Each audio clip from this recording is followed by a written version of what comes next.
माढा तालुक्यात बुधवारी पावसानं हाहाकार माजवला असताना सीना नदी काठची गावं देखील पाण्याने पूर्णपणे वेढलेली आहेत. माजी मंत्री तथा शिवसेनेचे परांडेचे आमदार तानाजीराव सावंत यांचं गाव समजलं जाणार आहे आणि त्यांचं मुख्य गाव मूळ गाव एक वाकाव आहे. या वाकाव गावाला सीना नदी काठच्या पाण्यानं सीना नदीचं पाणी या गावात शिरल्यानं पूर्णपणे गाव हे पाण्यानं वेढलं गेलंय. त्यामुळे या गावातील पूर्णपणे जनजीवन हे विस्कळीत झालंय. या गावातील नागरिक जवळपास 2000 नागरिक हे पाण्याच्या छायेखाली आहेत. त्यामुळे प्रशासनानं देखील इथं तातडीनं आणि तत्परता दाखवून त्यांच्यासाठी मदत कार्य होणं गरजेचं असताना सुद्धा तसं काही झालेलं इथं दिसत नाही. सावंत प्रतिष्ठान देखील या गावकऱ्यांच्या मदतीला एक पाऊल धावून आलंय पुढे. त्यांच्या वतीनं सावंत परिवाराच्या वतीनं वांगी खास करून एक होडी देखील मागवण्यात आली. आपण बघतोय ही होडी आता गावकऱ्यांच्या मदतीला चालली आहे.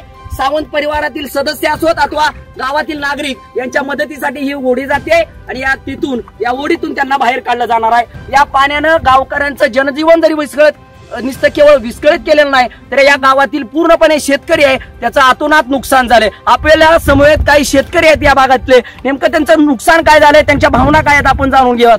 काय नेमक्या पावसानं आपली कशी दैना उडवली? चालूला मी उंदरगाव अप्पाराव मारुती मस्की. सध्या आता ऊसाच्या शेंड्याला पाणी लागलेलं आहे बरं का. त्यामुळं हा ऊस कसाच येऊ शकत नाही.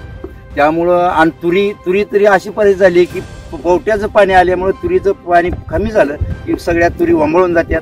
तुरीचं 1 रुपयाचं उत्पन्न येणार नाही. याच्यासाठी प्रशासनानं थोडीशी मदत करावी. काय झालं नुकसान झालं. आमच्या पूर्ण घरामध्ये पत्र्यामध्ये पूर्ण पाणी गेलेलं आहे.